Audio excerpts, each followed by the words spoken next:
Summit has at least 2 timeouts.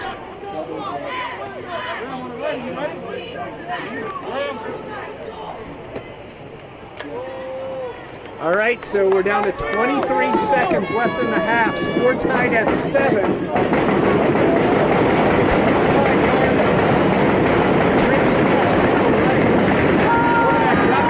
looking into the end zone, well out of bounds. A lot of contact, but that throw was uncatchable, but there is a flag. Let's see if it's a holding. I see the flag is up here in the line of scrimmage, which looks good, but they are calling a hold on the Silver Knights, and that is a big penalty because it looks like they are in field goal range there, but 10 yards is going to push them back to about, now you're looking at a 50-yard field goal, which even though you have a great foot, a kicker with a good leg, asking any high schooler to put one in 50 yards is a tall order.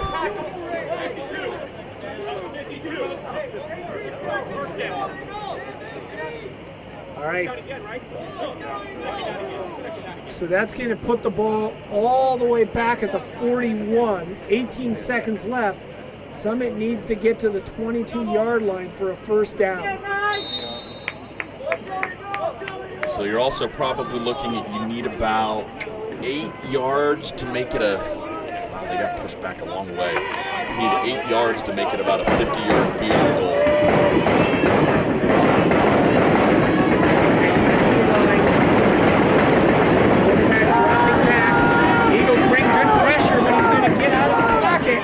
To the 40, and LeBron takes it down, keeps it on bounds, and he's at the 38-yard line with 7 seconds left. I'm assuming Summit called a timeout. No, they didn't have a timeout. Well, the clock for some reason stopped with 7 seconds left. It looks like Summit did call their final timeout.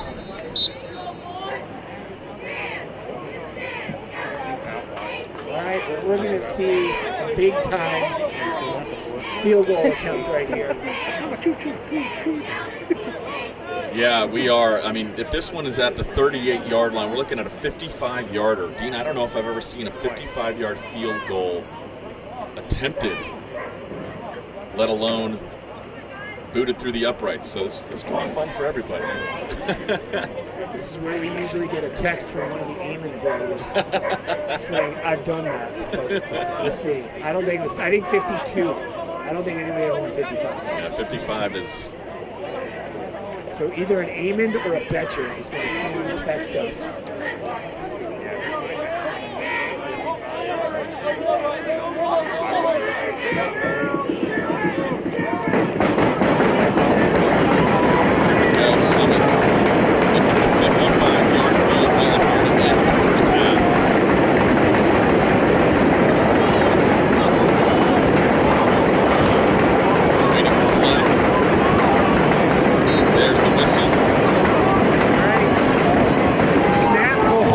The kick is up. He's got the distance, but he misses to the left, but that would have been good if he hit the mark. It would have been good. That would have been beautiful. And, so if you're just joining us, or if our screen is back up, I apologize for the technologically challenging situation we have up here, but Summit, with 7 seconds left in the first half, just attempted a 55-yard field goal that went wide left. He had all of the ball. It would have been good, but 1 second left. CHCA is getting the ball on the 20-yard line because unlike college and the NFL, where you take over from the spot of the missed field goal, in high school football in Ohio, if the ball crosses the goal line, essentially you would get the ball at the 20-yard line like it is a touchback, even on a free kick or a field goal attempt. So CHCA has 1 second left. It's 7-7. It's been an interesting day, and they're going to hand the ball off to Manny, who's going to go up for about a gain of 6 or 7 to end the first half. But Dean, it has been quite an interesting first half, not one that I would have anticipated. You really got to tip your hat to Summit. Summit has done a really good job taking advantage of some breaks, taking advantage of some sloppy Eagle play, and 7-7. Didn't see this coming. No, I did not either. So again, in this COVID time, halftime's only 10 minutes. So both teams staying on the field, going down toward opposite end zones. I know we've had a little bit of, not a little bit, we've had technical problems this first half. We nearly dropped out of broadcast. We lost the internet for a while, but we are back. We'll summarize as much of it as we can now. I see we have people back online. So if you are watching, and you see that some of you are, please let other people know who are struggling. They're going to have to reboot their feed on YouTube to pick up the stream again. But Chad, let's talk a little bit about this half. We're not sure when we lost our signal, but the Eagles, after a kind of slow start, put together a nice drive, and it looked like, okay, they're getting into the rhythm that we saw last week when everything worked on offense. But we never saw that kind of fluency in the offense again. No, we really haven't, and I don't know if it looks like Colin and his receivers are off from a timing perspective, from an execution perspective. You never know if it's quarterback or wide receivers, but they're not on the same page in some form or fashion. And it's just been a really interesting first half. Summit has done everything that they can to keep this thing close, and that this has all the makings of a game. If you're Summit, you like what you see, because this is what you need to do against a favored team, a team you haven't beaten in almost 10 years, a team you consider to be one of your rivals that's better than you right now, and Summit is overcoming those odds and are taking advantage of fortuitous penalties, a turnover, a great special teams play by their guys, and they're keeping it close, 7-7. Yeah, the Eagles have not been efficient, not been productive, and then you mix into that some of that self-inflicted problems between penalties that sustained drives, penalties that took points off the board on a turnover. Yeah, well, so what you're talking about, Dean, is Summit had the ball. CHCA had a 7-0 lead, and Summit had the football inside their own 30. Alex Daniel, quarterback for Summit, rolled out to his left and threw the ball right to Morgan Sakai. Sakai took that into the house and made that a 13-0 CHCA lead. But wait a second, there was a penalty for defensive holding on the play on the opposite side of the field that wiped off the touchdown, gave Summit new life. Summit then, at the change in quarters from first to second quarter, Summit then had a big play on a nice route, a nice dig inside route, a deep in from their outside wide receiver who caught it and went downfield and got caught, about a 50 to 60 yard play. And then they had a lateral that went bad and got kicked back, and then it was not called a lateral, right? So it was called an incomplete pass. And then CHCA had them 3rd and 9, right? 3rd and 9 from about the 20-yard line, and there was an unsportsmanlike penalty on the CHCA bench. The referee threw his flag. We don't know what that was about, but unfortunately it went from 3rd and 9 to a automatic first down. We were looking for Eric Taylor down there, but just messing. He's up here with us. But an automatic first down gave Summit new life. They scored, made it 7-7, and then the second quarter, Dean, was just it was a cavalcade of punts back and forth. And like I said, it was a 59-yard kick from Caleb Mary for CHCA. Summit goes 3 and out. Then they had a 65-yard punt from number 10, who's not on the Summit roster, so I can't give him credit. He's looked great all night. He had a 65-yard punt. CHCA goes 3 and out, and then Caleb Mary's trying to boom one, but skips off the side of his foot and lands in CHCA territory. And then Summit goes 3 and out, and then their kicker kicks one too high, and it lands right in the middle. And CHCA has a punt blocked, and that gave Summit an opportunity to try a 55-yard field goal that went just wide left. So that, in a nutshell, has kind of summed up what you've seen. Not a lot of offense on either side. We've had a couple big plays from Summit. CHCA was the benefactor of some really good field position early, and they basically had to drive only half the field for their touchdown drive. Yeah. But we are probably looking at less than 100 yards of offense for both offenses. It's not been pretty. But you know what? If you're Summit, this is where you want to live in this game. You want this to be a fight in a backyard alley brawl. You don't want this wide open offense. You don't want this to be a shootout. You want this to be a 7-7 game at halftime. And Summit has this game exactly where they want it to go. And Dean, if you're Coach Woods for CHCA, your job right now in the second half is how do we turn this into what kind of a game it is, into the kind of game we want it to be? And that's the $64,000 question. How do you get there? Yeah,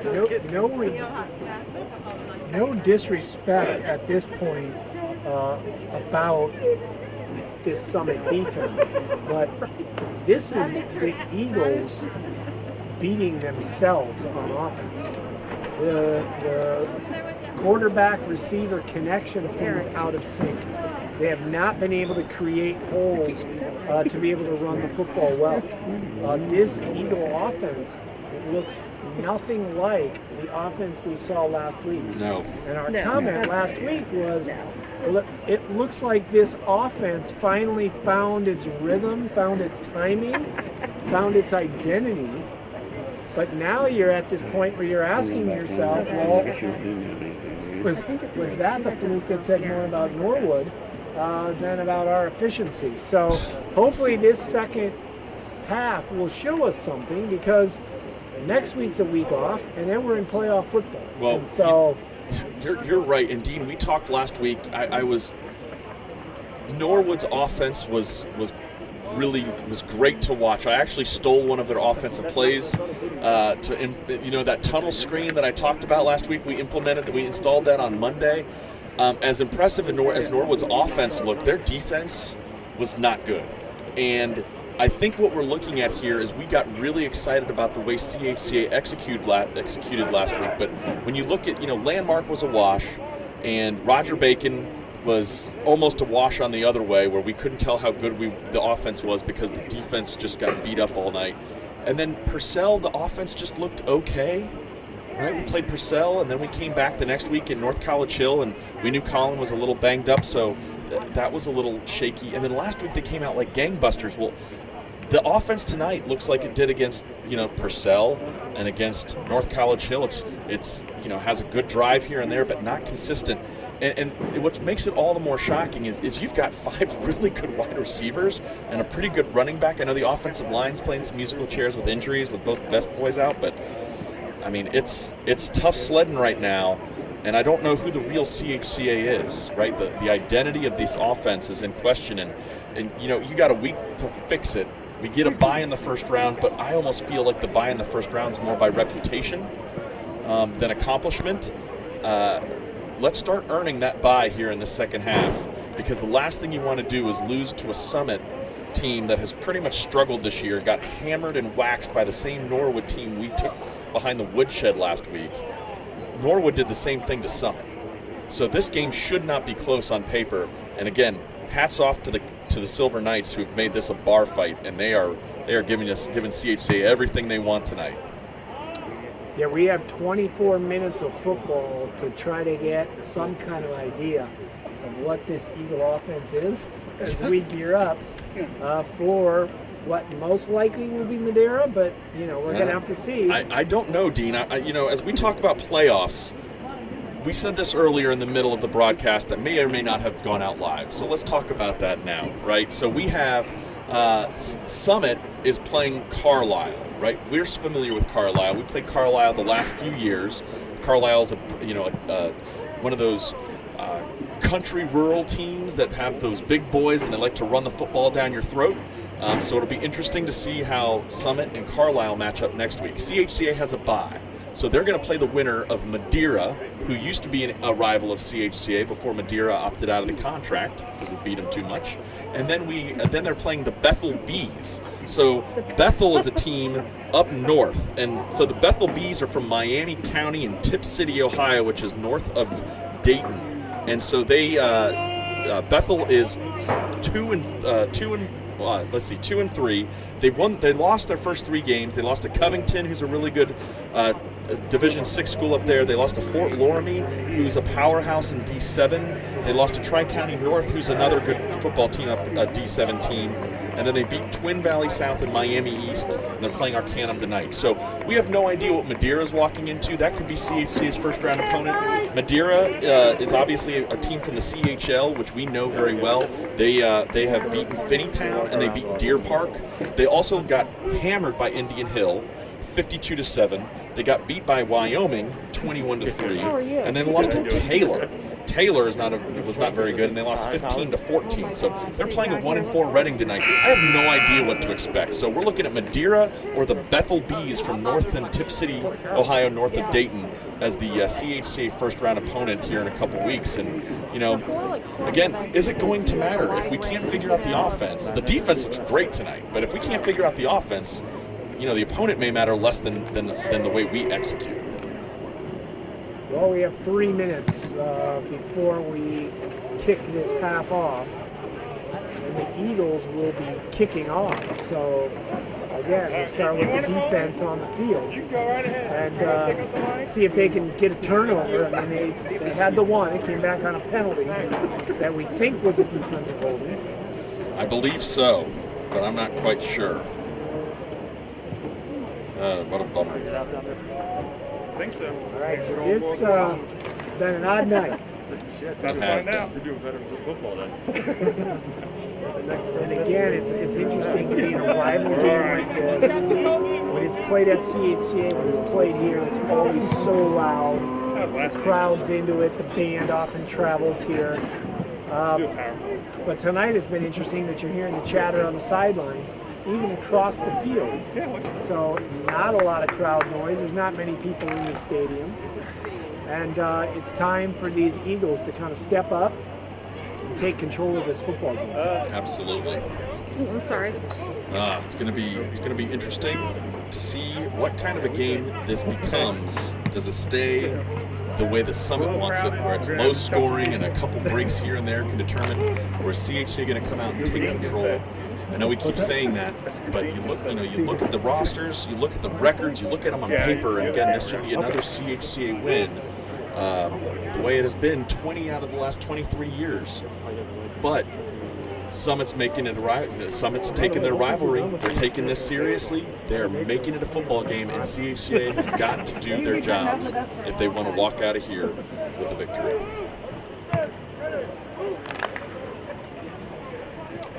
Coach, let's put you on the sideline.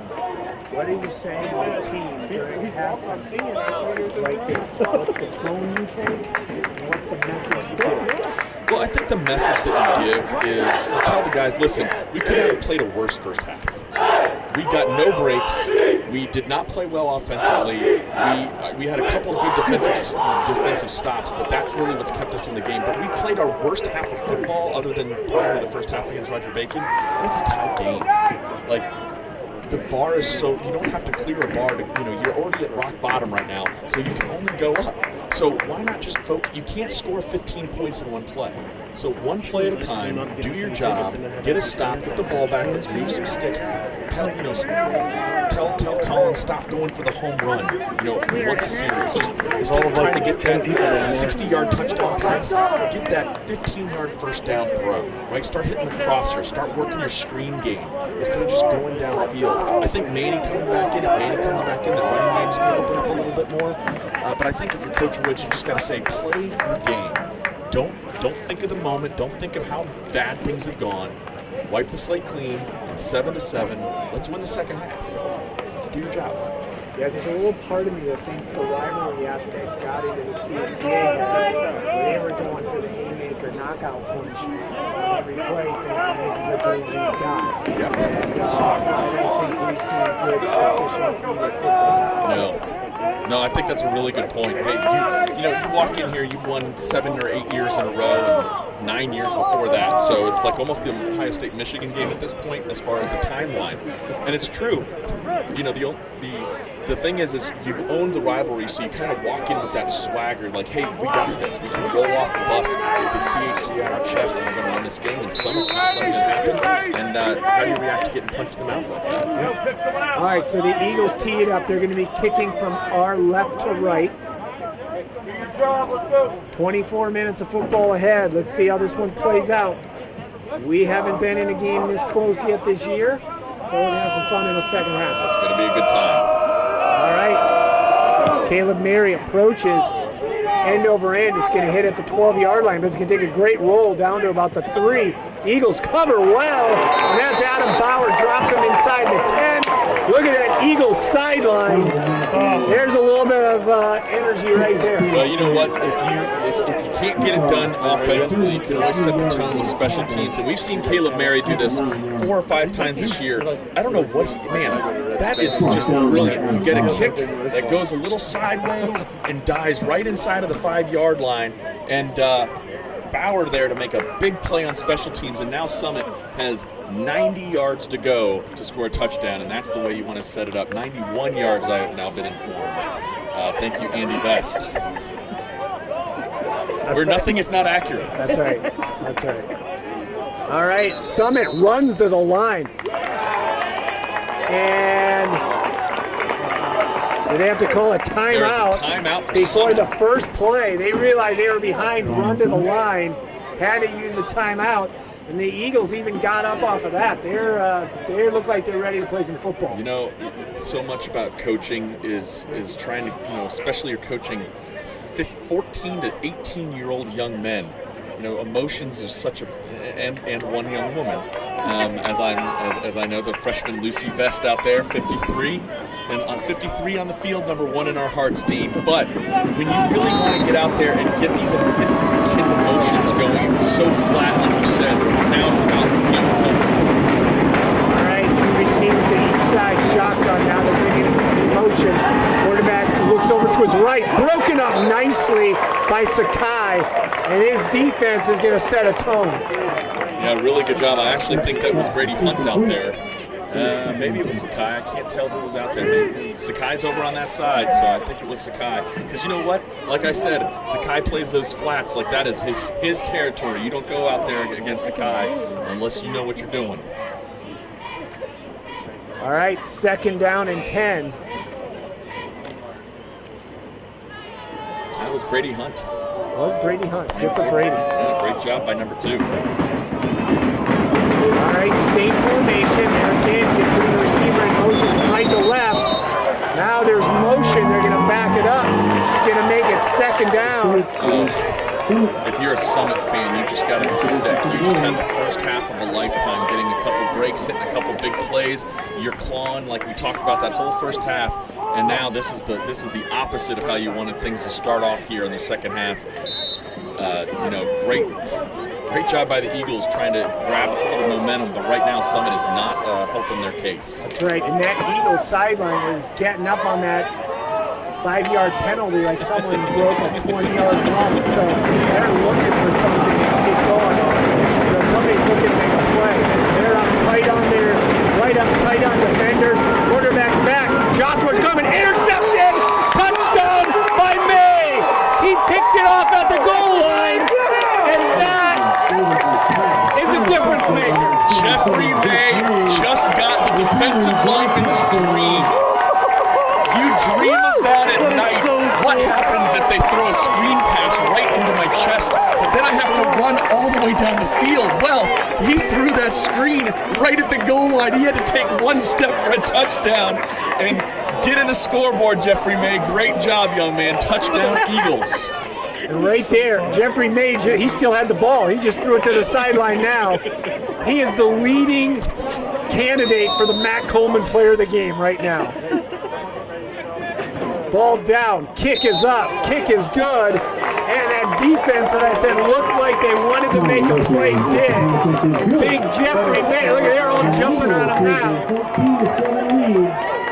Jeffrey May gives the Eagles a 14-7 lead by taking that screen pass the other way. And let's not forget, Josworth was putting heavy pressure on the quarterback, forcing him to get rid of that ball quicker than he wanted to, and somehow He didn't see little Jeffrey May hiding somewhere. Well, when you run in a screen from the 5-yard line, you want your quarterback to go back and get depth. Well, you have a back boundary. You can't go much further. And so CHC is putting pressure. And the other thing is, those linebackers for CHCA, which have been giving so much pressure and being so aggressive, they actually sniffed out the screen. So Alex Daniel for Summit, or Alex Davis, I apologize, Alex Davis for Summit didn't have room to go back to let anything else develop. His guy was covered, so he kind of just threw the ball in the area where he knew his guy was supposed to be. And May was right there for a touchdown, and the defensive lineman scores for CHCA 14-7 Eagles. And let's see if this kind of kicks things off here.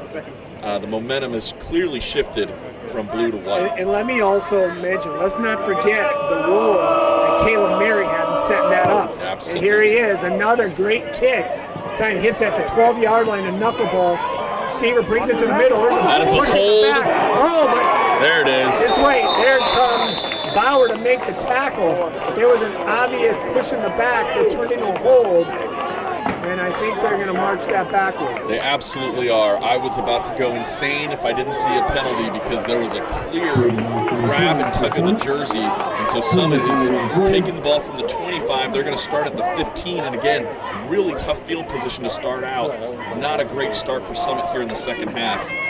14-7 Eagles. They scored here on the second half, and their offense hasn't taken a snap. That's the way you want it to be when you're struggling a little offensively. All right, the Eagles here. The defense just set the tone, and they're looking to do it again. Eagles 4 down linemen, again, up tight on receivers. They're going to try to run the football. Quarterback's going to keep it himself, but he's going to get taken down. That's a great play by the Eagle defense to stuff that at the line of scrimmage. Yeah, really good job. It looked like there was a hole there, and Alex Davis is going to try to take advantage of that on his left side, the Eagles' right side of the defense, but the Eagles defense collapsed pretty quickly and turned a big hole into only a gain of about 1.5. So good job by the right side of the defense. Second down and 8. Quarterback dropping back. Makes the quick throw, but separated from the football by Flagel, who drilled the receiver. He's actually down on the field. Yeah, Brady Griffiths went down to get that one, and as he was trying to corral the football, Flagel was in a full speed drop into his flat, into his hooked curl zone, and put his shoulder pad right into the hip of the wide receiver, and the ball gets dislodged. Great defense, tough play for the wide receiver as he gets dinged up a little bit, but great job by Flagel to knock it out and make it 3rd and long. And it looks like he's up and moving, which is the most important thing. He's up. I mean, he's up and moving and walking off under his own power. He was always moving. Yeah. All right, so here we are, 3rd and 8. Eagles looking to get this ball back to its offense. You know, I'd be shocked, Dean, if they go for a kill shot. If they get the football back, I would think we're going to see a CHCA offense that's a little more methodical and deliberate as opposed to trying to go for one.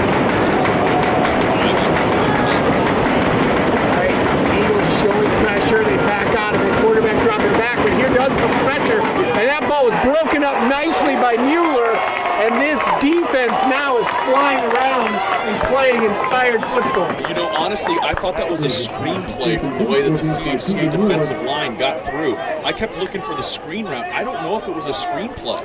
Great job by the defensive line getting some pressure there, forcing the quarterback to be uncomfortable rolling out of the pocket, throwing under duress, and then Mueller with a great smack, you know, knocking the ball down on a 3rd and long. You don't want to try to go for it and, you know, you take that backside hand to go through the receiver and get a pass interference. So great job forcing the kick.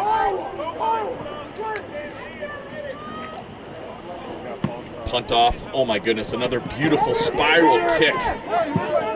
Tough bounce for the Summit Silver Knights as the ball bounces back across the 50-yard line into Summit territory. There is a flag down, and I don't know who they're going to call the flag on. Referees are in discussion. It It could be a hold on CHCA, which would then push it back a little bit further. But boy, it was a beautiful looking punt. It just got an unfortunate roll for Summit as it bounced and went backwards. And the referees are still in a huddle talking about what they're going to call here. So we're trying to deal with some technical difficulties. So 2 flags down on the field. So obviously we got another one. We got another one down at the line of scrimmage as well. So we have a illegal formation. And we got a illegal formation against Summit and a hold against CHCA on the return. I believe that these might be offsetting penalties, and we may have to repunt the football, which is a bummer because CHCA got one heck of a roll out of that one.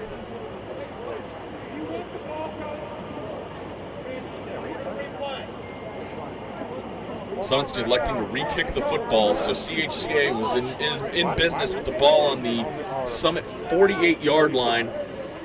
And now we got to watch number 10 for Summit, who has one whale of a foot, and try to boot this thing again. So we got offsetting penalties, and we're going to kick it again. All right, we got a little bit of insight, which just made that play a little bit more remarkable. Today is Mr. May's birthday. Oh my goodness.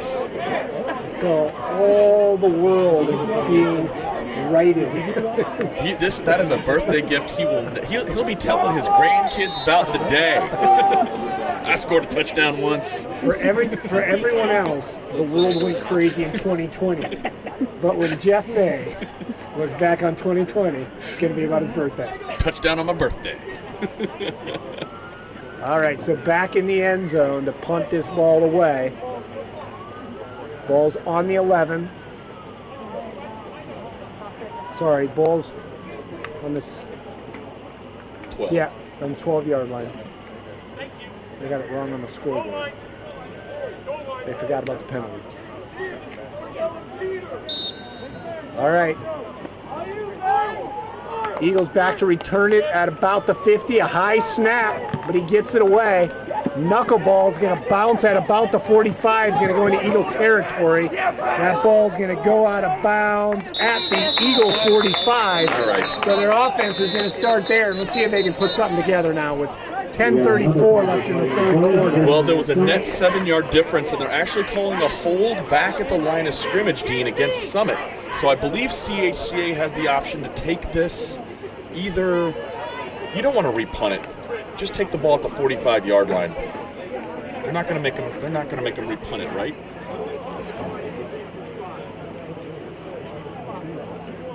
Well, it might be. It is a spot foul, so they definitely may make. Yeah, they're going to make them repunt it. Nope, they're going to decline it. Okay. I was going to say, man. Yeah, but they would have had him kicking with his heels on his own end zone. Yeah, but we've seen him kick a 65-yard punt already. But the last 2 snaps have been high and kind of looping, and he has to step back to catch him. But listen, the way this game's been going with the fortuitous bounces they've been getting, all you need is a blocker to have that ball brush his foot, and Summit gets a big turnover. Just take the ball at 45, go down the field, put this one in the end zone, and let's start looking forward to the playoffs. All right, Manny Tate back in the game at running back. Let's see if they start to feed him the rock. Eagles have 2 receivers inside, Manny to the right of Collin. Manny takes the football, goes a little hesitantly into that line, and they're going to stop him for about a half a yard. It's going to bring, we'll just call it 2nd down and 10. Yeah, it looks like he got a gain one there. The defensive line for Summit is doing a really good job of not getting pushed downfield. CHCA has done a decent job this year of resetting the line of scrimmage, where we're setting it 2-3 yards downfield, where those runs end up 3 or 4 yards, but they're not. Time Collins going to keep the ball, and he's going to get out to the 50. They almost strip it, but he regathers himself, and he's going to go all the way down to the Summit 40. So that's a great little run for the Eagles and a first down. So that play is a run. They're running that dive with Manny to the left. They ran it last play. This time they had the action like it was a dive to Manny to the left, but they're pulling that left guard around, and it's a counter. It's a quarterback counter. So he took that counter, went off tackle on the right-hand side, broke a tackle, almost dropped the ball. Good job resetting the hands on the ball. First down CHCA on the 40-yard line going in. All right. Eagles are going to hand this ball to Manny again. Oh, Manny almost squeezes through that line and then gets pushed back. Yeah, it looked like I thought he was going to squeeze through that, Dean, and there's not a lot of folks behind him. There's one safety back there. So that's CH Summit is bringing a lot of pressure. The linebackers are being aggressive coming downhill, and that works really well unless Manny can get through that first wall of defense, and then it's only him and the safety. And I like that matchup for Manny Tate on that one. So that's where a big play could come in, is if we can get through that first wave. But right now Summit's tackling well, and their defensive front is holding firm. All right, second down and 9. They're going to run the little swing pattern to Josworth. Josworth heads up for the first down and more. They're calling Sakai for a hold at the point of attack. He's looking back incredulous, but that's a holding penalty. All right, so there again, that's getting from the spot of the foul. So they're going to bring that way back. Yeah.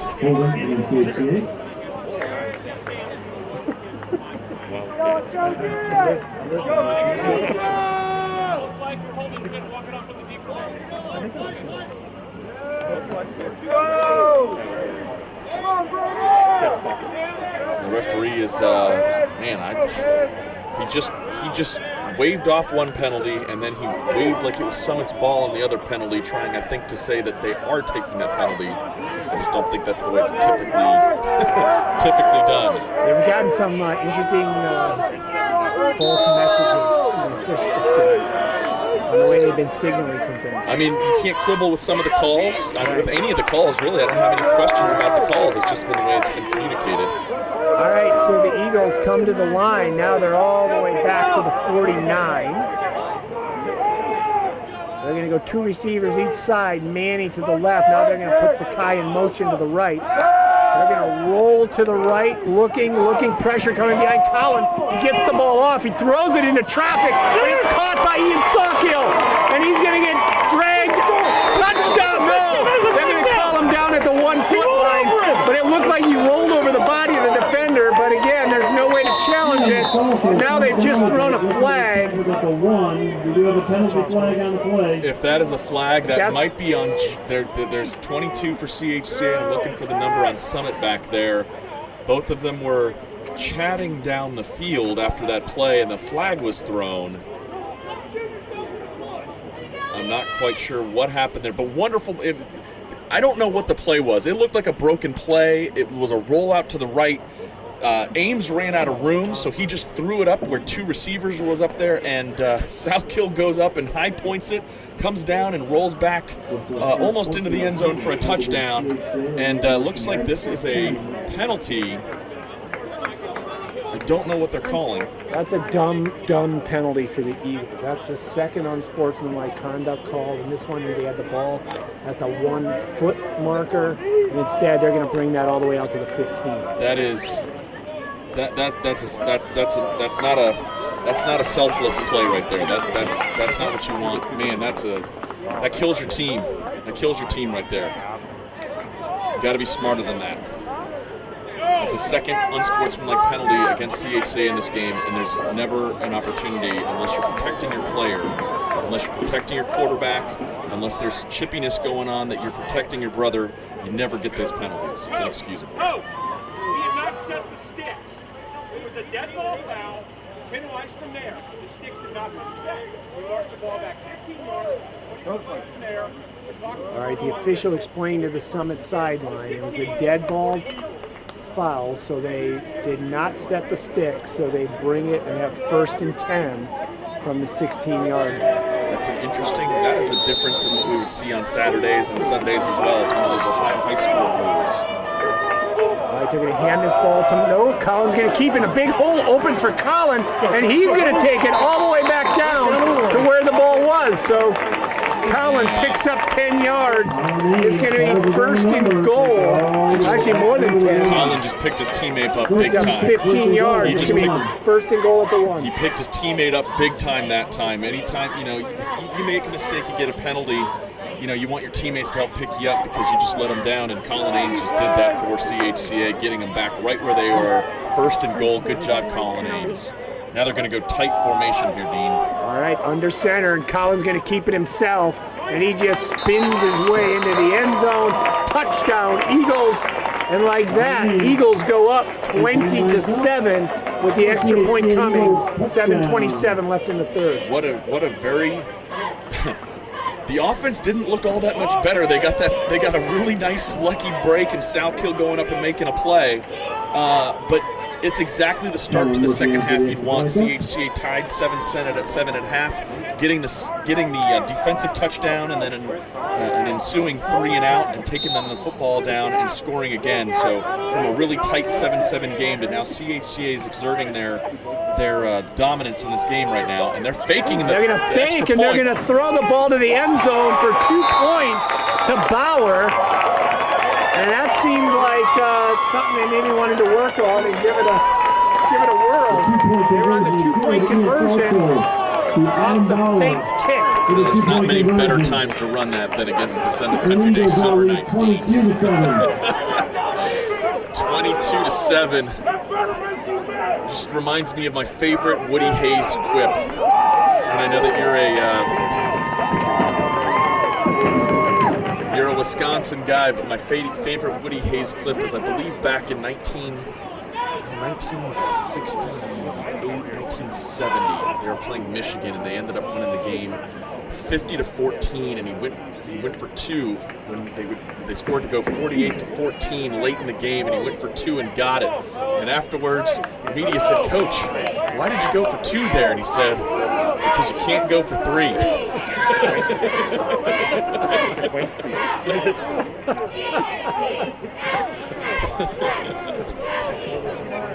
Well, again, empty stadium, you can hear everything. We can hear the Summit coach saying to his players, that better make you mad. So we'll see how they respond to the trick play 2-point conversion as the Eagles go up 22-7. Now the question, if you're Summit, how do you respond? And it's not, you're outgunned a little bit. Your offense has not been very consistent. Do they have the horses and do they have the ability to move the ball all the way down the field if Caleb Mary puts this down deep like he's done the last few times? That's a tall order, especially the way CHCA is flying around defensively. Hearing some noise on that Eagles sideline now. There's a deep kick over the returner's head. Takes it on the bounce at the 5, and they got him pinned to the sideline. And they take him out of bounds at about the 12 or 13. So I want to point out Adam Bauer on this play. He's got the sideline contained. And not only that, Dean, but he got the tackle out at the 12. It's been an emotional game. Emotions are high. He got the guy out of bounds. He really could have easily just turned and spun and thrown him out. Instead, he just kind of let it go. So we're not, no penalty. Everything is fine, and we got him pinned deep on about the 12-yard line, which is exactly what Caleb Mary was trying to accomplish. Great job. I tell you what, other than that one punt that was a little askew off his foot, he has looked fantastic tonight. 59-yard punt and kickoffs all day.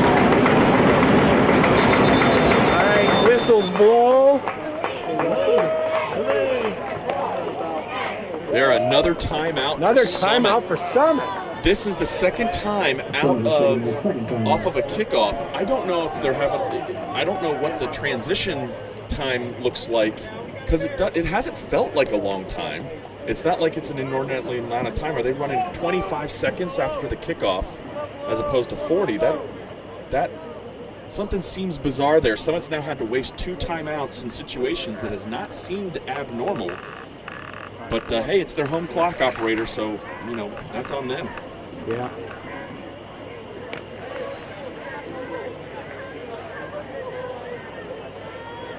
All right, so what a great start to this third quarter. We're halfway, not even halfway through it now. But these Eagles, who were tied with Summit, came out with a fury, and it was all predicated on defensive intensity. So let's see what they do here. All right, they're going to hand this ball off. Eagles meet him at the line of scrimmage. Fights forward, maybe picks about 2 on the play. Yeah, again, really good job by the defensive front for CHCA. Summit's having a hard time maintaining possession by running the football. They're having to get creative on the pass game. They're trying to, and they're having a hard time giving Alex Davis time when he does go back to throw, because that defensive front has been pretty dominant for CHCA up front. So excellent job shutting down the run on the first down. Makes it 2nd down and long, and now someone has to decide, hey, are we going to try to make it 3rd down and medium? Are we going to try to throw for a 1st down deep in our own territory? This is a really key plays for Summit. Trips left to the right, going back to back, looking, now under pressure, gets some happy feet, and he's going to get sacked. And that was Lodick, and I think Parker in there. Big sack for the Eagles. On cue, 2 defensive linemen getting pressure, and honestly, that was a coverage sack. You got to give kudos to the secondary. There was Summit was running a bunch of different slants and a couple other, like a flood formation down here to the Eagles' right-hand side. Nobody popped open, and that's when the defensive line got there to Alex Davis. And Davis is a sophomore, doesn't have a lot of varsity experience, and had to take a sack. 3rd and 13, he drops straight back. He's going to step forward. He's looking. He's going to throw deep down the field. Bauer had a chance to intercept it. Bounces off his hands. You know he wanted that one. But again, they're going to have to punt from deep in their own territory. Yeah, not a great decision by Davis, the quarterback there. He got lucky it wasn't picked off. But again, significant pressure from the Eagles. He had a good pocket to start, but great coverage down the field, and then he had to try to scramble around, and you just got to tuck the football there, get 3 or 4 yards and pump the football away instead of throwing an interception on your own side of the field. But he got lucky that Bauer dropped that one. Yeah, I think he got a lane to maybe run for a little bit more than that. High snap, and Eagles coming, but they don't get it. But a short punt hits at the 30. Eagles get out the way. It's going to die at about the 33, and another high snap. And it looked like, who's that for the Eagles back down there? Oh, Keyshawn Walker was down there getting pressure on the punter, and Keyshawn breathed on the punter, and the number 10 for Summit went for his Academy Award and splayed out like he was getting hit, like he was getting run over, and the referee didn't buy it. So you heard some of the Summit fans going, hey, he got knocked over. But ref didn't buy it. Now CHCA's in business inside the 35.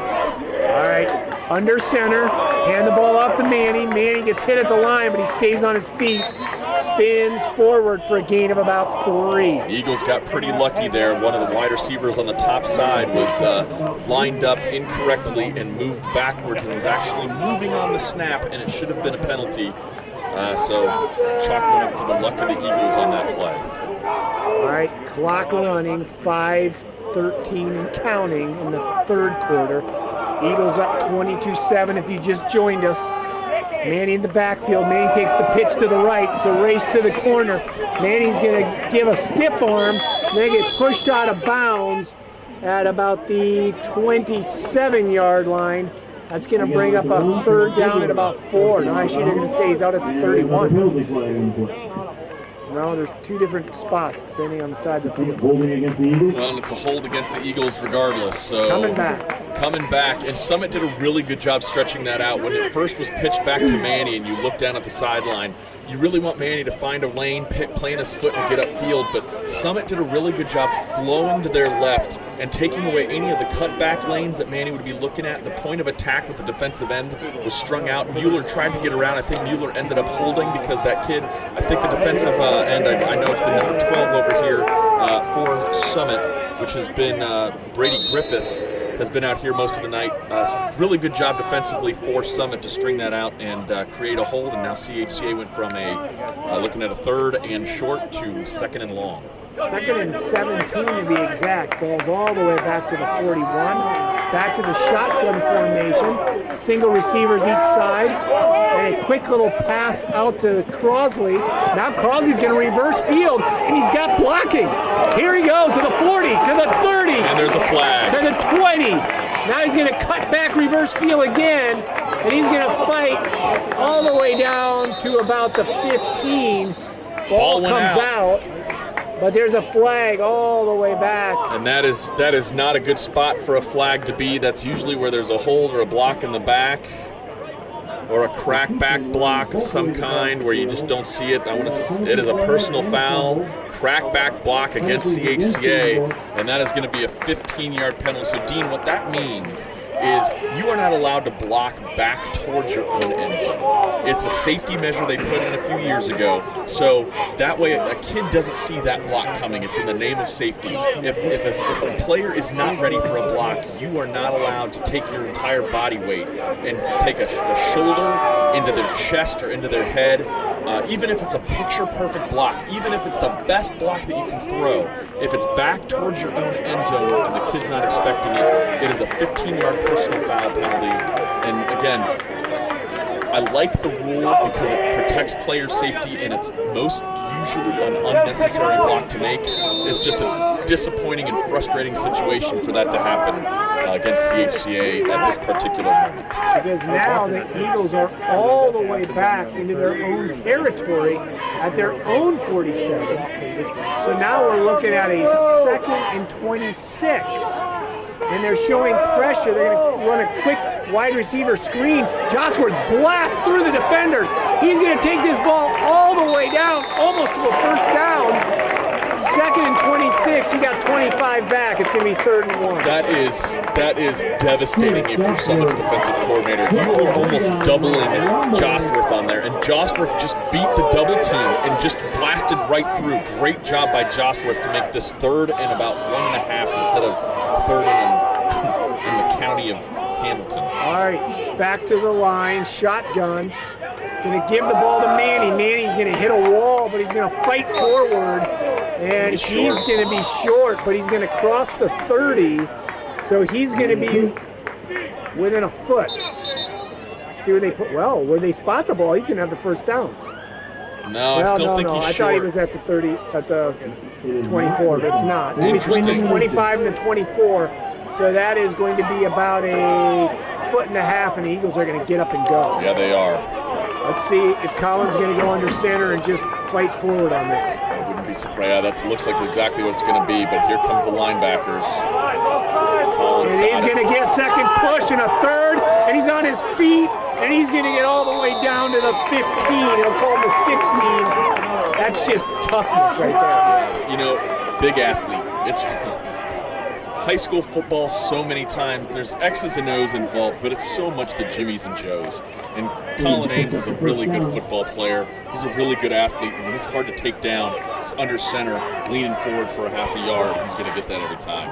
All right, going to take the snap, drops back, looking. He's going to throw this to the end zone, up to, that was the Josworth, tried going with one hand, but he ran out of room and couldn't pull it in anyway. Yeah, and he got a little bit lucky. He kind of shoved that defensive back. Defensive back got up looking for that, but that's a tough call to get in high school football. But Josworth almost made a one-handed catch. It would have been pretty. Now we're looking at 2nd and 10. Boy, CHCA was down. What was that? 2nd and 28, 2nd and 30.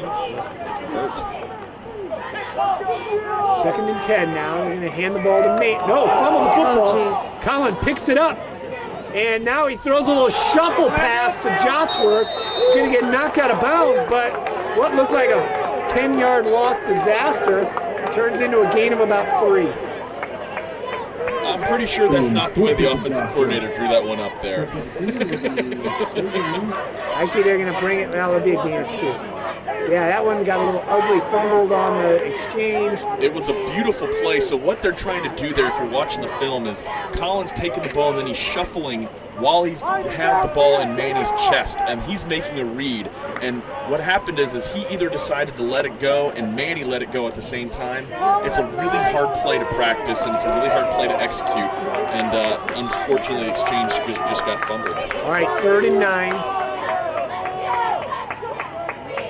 Collins back looking. He's going to throw. There's a miscommunication with Josworth because Josworth was on the go and he was throwing the hitch. Yeah, and let's see if this is a good opportunity to maybe kick a field goal, but there is no motion at all for the special teams, and so it looks like they're going to go for it here. 4th down on about the 15-yard line, 4th and about 7.5, 8 yards to go. They're going to go. Not going to lie, I'd like to see what Caleb could do right here. Because we're going to be in a playoff game at some point. We're going to need a field goal. Agreed. But we also need touchdowns, and it's been a really sloppy offensive performance. That is true, too. 2 receivers to each side. Manny to the right of Ames. 6 seconds. There it is. Timeout CHCA as the play clock is running down. Well, maybe they're going to talk about it. Timeout called by the The Eagles. Eagles crowd was making itself known there. Interesting. Interesting. Talking about what? Well, this is an interesting, and I've said interesting multiple times now, but this is a crux play of the game because honestly, CHCA can put this out of reach if they can convert this 1st down and get a touchdown, right? At that point, you're looking at 29 or 30 to 7, and I don't think Summit's going to be able to put that many points up. At the same point, Summit right now is at the crossroads. You stop them here on a 4th and 8 if they don't kick a field goal, right? And you get the football back, you come down and score. It's a 1-score game, and we're right back into the Donnybrook we've been in. So this could be a key play in this football game. And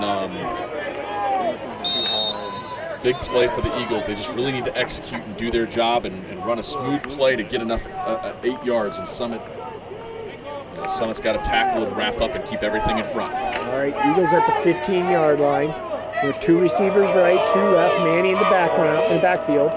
There's a snap. They're bringing blitz.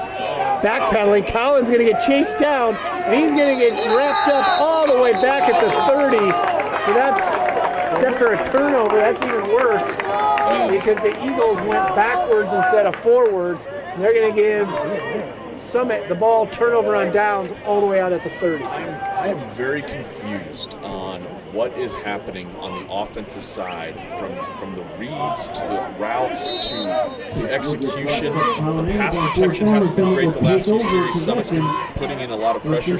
Tip of the hat to Summit's defensive line there, but what an unmitigated disaster of a 4th down play. That's the last thing you really wanted to have happen. So they're going to mark it dead at the 28.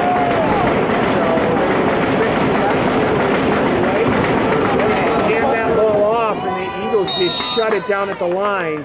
So that's going to bring up 2nd and 10. So again, the defense is going to have to hold this up. And I tell you what, the defensive line right there, they're the one that reset the line of scrimmage. They pushed that line of scrimmage back 2 to 3 yards, and that made that play blow up. And you can't run when you're getting overrun from a defensive line standpoint, and when the defensive line is resetting the line of scrimmage. So shout out there to the defensive line for CHCA. Good to see Keyshawn Walker out there. He's not been on the field much this year, battling injuries. Right there to fill that defensive line, putting on pressure. Quarterback back, looking, throws out in the flat. Oh! Sakai went up, it made it over him. And if caught, that receiver's got some running room. But Sakai caused some confusion. So the good news is it looks like Mueller dropped enough in his hook to curl route that he got out there. There was a little protection. But Sakai, he does not give up that flat, man. You've got to really come to war if you're going to try to challenge number 4 in his defensive zone in that flat area. So great job. All right, so that's going to bring up a big 3rd down and 11. Be big for the Eagles to hold here. 1:53 left in the 3rd quarter. All right, so line. Receiving inside, empty backfield. Quarterback taking himself on the quarterback draw, but he's not going to get past about the 33-yard line. It's going to bring up 4th and about 6. They're going to have to punt the ball away. That looked like it was a designed quarterback draw. The Eagles, the defensive line came flying up, and Davis for Summit, their quarterback, started running off on the right side. I didn't catch the linebacker who was there waiting for him. I'm going to guess it was Flagel because Flagel's been everywhere tonight. So until we look back at the film, and if I'm wrong, I apologize to whoever it was. But that linebacker Flagel made a really good tackle, and now we're looking at fourth and 6, 4th and 5. All right, punt returners. Crossley and Brady are going to be back at about the 30. Another high snap, takes a step backwards, but a high, beautiful, hanging punt. That is going to actually take an Eagle roll now. And they're going to tap it all the way out at the 38-yard line. So the Eagles, good field position. Boy, that's been the story of the night. They've had great field position all night indeed. They've had a couple possessions that they've looked better, but CHCA's put 2 touchdowns on the board, and they've been living in Summit territory all night. You know the offensive coordinator and Coach Woods is going to look at this film, and it's going to make them sick when they see all of the blown opportunities. Now we still got a full quarter to go. Let's see what kind of points and kind of effort they can put on. But I said it early. It looks just like Ames and the wideouts are just off a touch in their route running, in the execution, and then the pitch and catch part of the passing game. All right, they're going to hand this ball to Manny. Manny's going to try to get around the right side. He does. To the 50, to the 45, to the 40, spinning all the way down to the 34-yard line. Big first down run from Manny. Takes it well into Silver Knight territory. We needed that. CHCA's been looking for that running game to kind of open some things up, and Manny provides a little bit of a spark. Great job, Tate, getting out there. First and 10 for CHCA. All right, down to 35 seconds and counting in the third quarter. Eagles come to the line, taking their time. Probably going to be the last play of the quarter. They're going to give the ball back to Manny, but that time he's met immediately by 2 defenders. And Manny comes up just short of the line of scrimmage. Yeah, that was a tough opportunity. I think both linebackers were coming, and they both were unblocked, and so they met at the running back in the backfield. So no gain. At least Manny got back to the line of scrimmage. So we're 4-3. CHCA's up 22-17. But boy, that was a much better third quarter than we saw the entire first half. Yeah, Eagles put 15 points on the board, and 6 of them come from the birthday boy, Jeffrey May, who intercepted that screen pass at the goal line, stepped across, and still, I'd say to this point, the play of the night. That is by far the play of the night. You know, we've talked about 2 players over and over, and it's been Crossley McKeechin and Daniel Flagel. Those are the names that we keep mentioning over and over. But you know, we also need to mention the other big play was Ian Soukill's catch on the throw it up prayer on the rollout pass that wasn't going anywhere. And not only did Southkill go up and make the catch, but he ended up going all the way inside the 1-yard line and probably should have scored, been ruled in as a touchdown when he rolled over Summit's player into the end zone. But alas, they ended up with a touchdown regardless. Yeah, the Eagles, again, have a comfortable lead now, but again, still not much offense in this second half. But let's see if we can get a nice sustained drive here. Put some more points on the board. Eagles come to the line of scrimmage, 35-yard line. Trips left, single right. Collins going to keep the ball. He's got a lane. Collins on his feet. Over the defender. They will run him out of bounds, but not till he gets to the 12-yard line. And you're going to have to wrap up if you're going to take that quarterback down. You know, he's a big athlete, and that's the thing. You see the quarterback, and you see him back there throwing, and he looks tall, but boy, he is a big football player. Listed at 6'3", 225. I mean, that's a college quarterback size, and that is hard to bring down, and he just ran over a Summit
Try it now.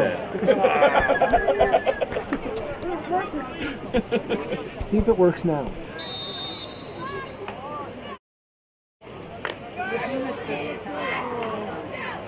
And so we're playing the Eagles are going to wait the Madeira Mustangs. Looks like we're back up and live with the audio now. So apologies for the missing broadcasters. We've been struggling and fighting technology all night, but the Eagles have come back to play here in the second half as Caleb Mary puts that one down inside of the 10. Great coverage team for the kick team coverage for the Eagles. And so Summit's going to start inside their own 20, which has been the story of the night. Field position has played a huge part of this game today. Well, we apologize for all of the technical issues we're having this week. We're going to blame that on Summit limiting our tickets, so we couldn't bring the students who are the ones who know how to run all the electronics. Actually, as always, Summit's a great host. They have a great AD who always takes care of us.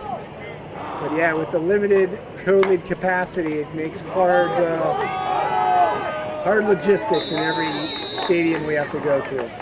Dean, this may be hard to fathom, but it looks like Daniel Flegel is on the tackle. That might be his 15th tackle tonight. I've just been calling up here into the ether, number 33, all evening as we've been broadcasting the game, but my goodness, he is having a whale of a football game playing Mike Backer and Matt Rabun.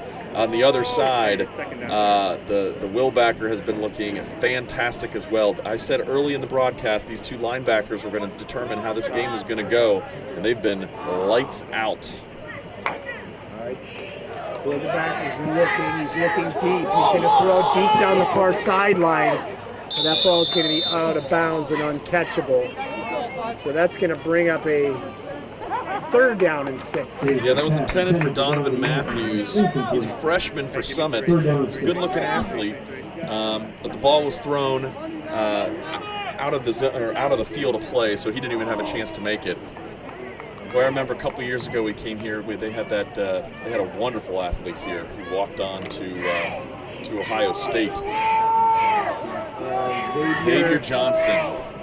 He was fun to watch. He was fun to watch. That's a hard kid to stop. He was showing pressure. Hey, you can't blame May. May has a touchdown on the board, so he's allowed to jump off sides. He can do whatever he wants tonight. Birthday boy. Birthday boy Jeffrey May with the interception of the screen pass, walking in for a touchdown early in the 3rd quarter, really set the tone for the rest of this football game. Yeah, that happened as it was a tie ball game, 7-7, and we were talking about what did the Eagles need to do to change the tide of this game. Felt like Summit had the momentum, and they came out with inspired defense. He makes the big play that started this avalanche of points for the Eagles. So it looks like they just called offsetting false start and encroachment penalties, which technically isn't a possible penalty to have. So I'm very confused on what just happened. Get a quick pass out, and that's right just short of the marker. So that's going to bring up a 4th down and 1. Losing by 29, but deep in their own territory. Let's see what Summit does here.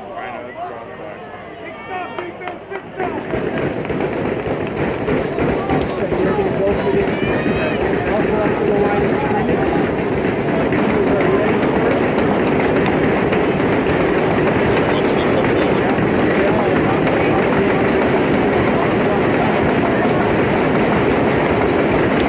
Snap it and hand the ball off, and it looks like he got to the line to gain. He did. They're going to give him the 30-yard line, which is the 1st down. Well, the Eagles linebackers were there to meet him. He just got half a yard beyond where he needed to be. So good hard run by their tailback there, but also good defensive play from the Eagles.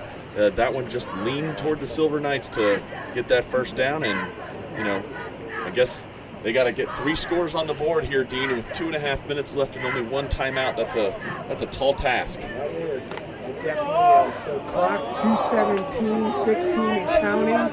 going to come to the line. Again, they're running the ball a little bit, but they're not going to make up 3 scores like that.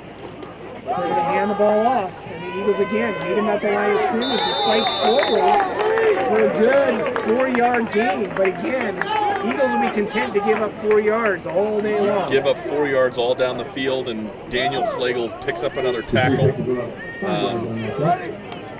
Dean, as we run the clock down here, who do you think is in the contention for the Matt Coleman Player of the Game?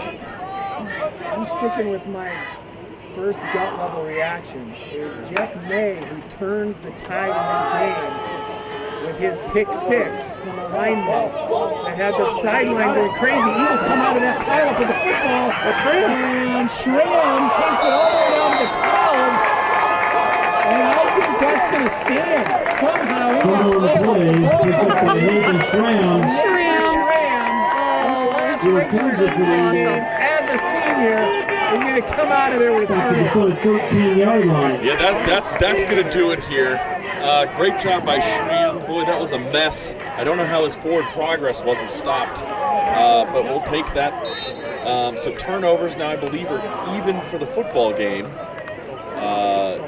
You know, I can't disagree with your play of the game being Jeffrey May scoring on his birthday, but you know, Daniel Flagel has been everywhere tonight.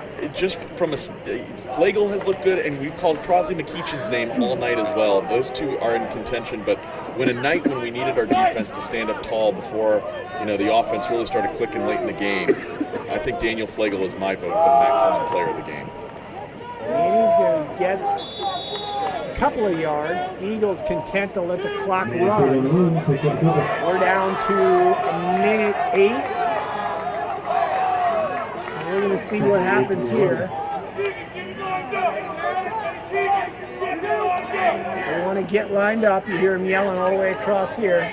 Eagles want to run a play. This is going to be the last play of the game, as this should be take them under 40.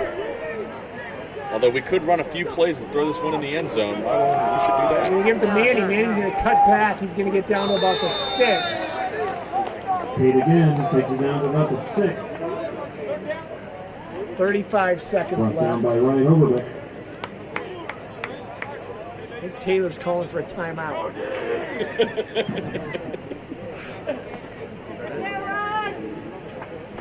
So the 20 seconds left. Dean, it's been a wonderful regular season. We get a week off next week, and we play the winner of the Bethel Bees and the Madeira Mustangs in 2 weeks, as we talked about earlier.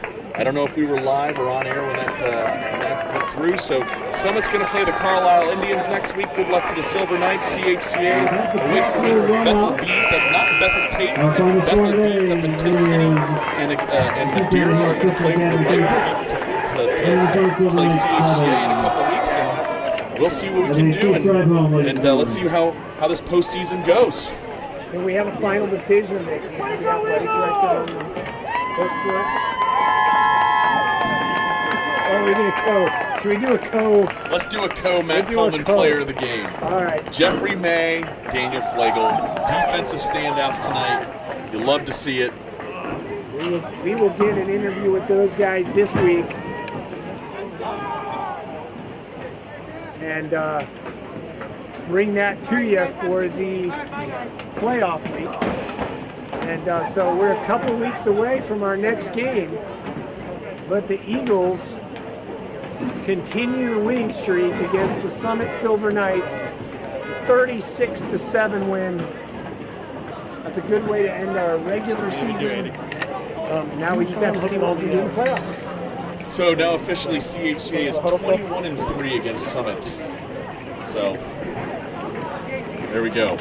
Always like to see that. I'd love to see the record against Cincinnati Country Day as well, because that one feels especially good too. But we haven't played them in a few years. Well, thanks for listening in. We apologize for the technical difficulties we've had. We'll get all the glitches out for playoff football. But as we wrap up the regular season, big win tonight, 36-7 over Summit. We'll see you in a couple weeks, everyone. Good night.